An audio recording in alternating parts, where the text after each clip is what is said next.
Hey guys, today I thought I would come on here and tie a Frenchie in Chartreuse. That is a color that I rarely see, but I've had personally good luck with it on the trout stream, and I thought I would give you guys this heads up about it. To get started, we're going to use a Hannock 450 hook with a 3.3 millimeter bead, but you could use whatever hook and bead you like. I just like Hannock, and that's typically what I use. I'm also using a UTC 70 in white, but I'm sure Chartreuse thread would be great as well. I have some, I just like white. And to get started, we're gonna use some Coc de Leon to put on the tail. But you could also use Pheasant, and especially if you are a new tyer, Pheasant is much easier to work with, in my opinion. Make sure that's straight-ish.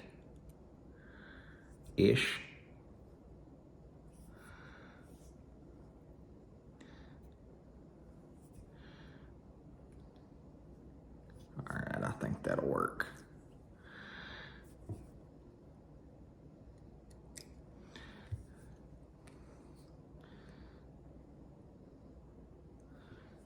And from there, once you get your tail tied in, you are going to tie in your Chartreuse thread, or excuse me, Chartreuse wire.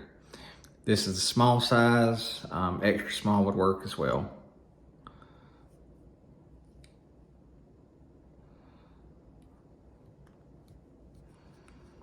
All right.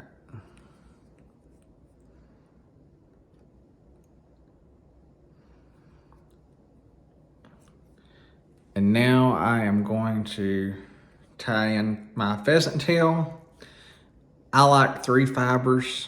You could probably use 2 and you could probably use 4, but 3 is where I tend to stick on flies. And I've seen a lot of people take super glue, but I don't do that. There's no real reason why. It's probably a good idea, I just don't.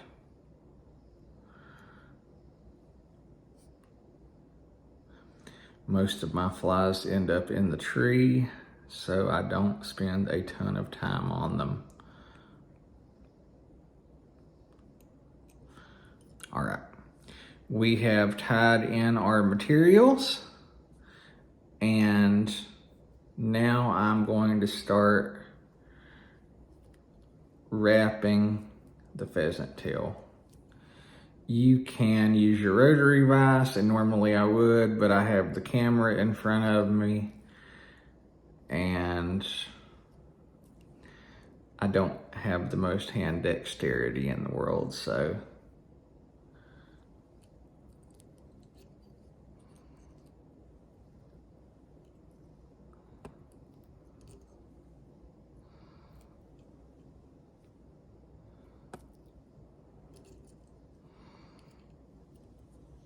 all right, got the pheasant tail wrapped in.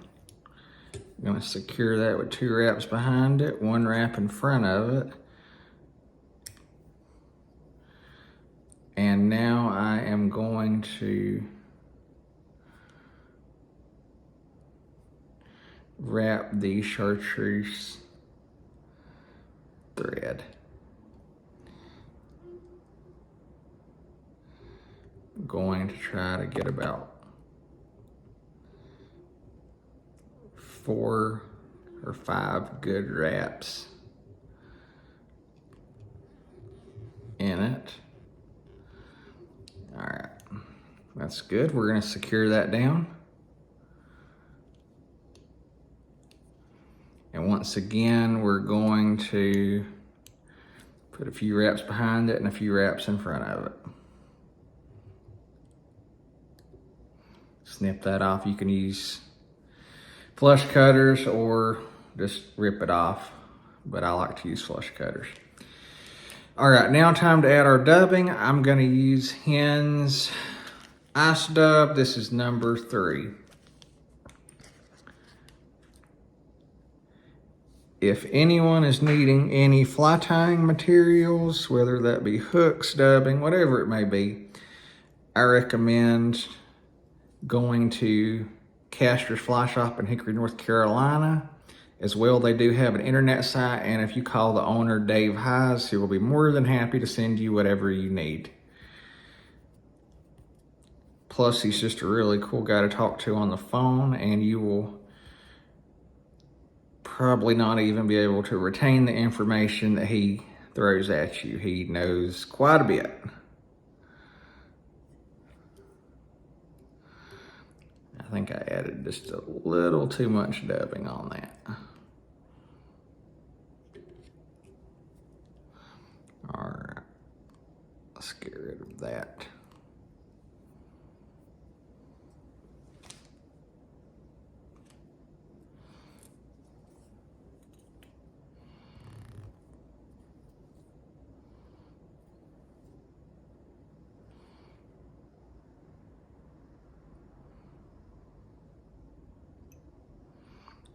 Create a little thread collar.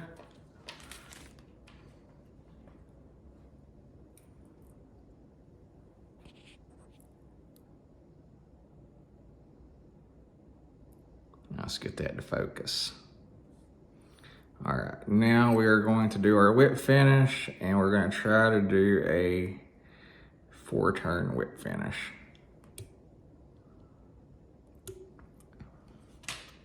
All right.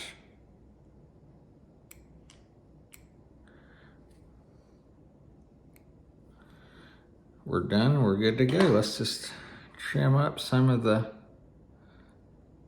stray dubbing fibers.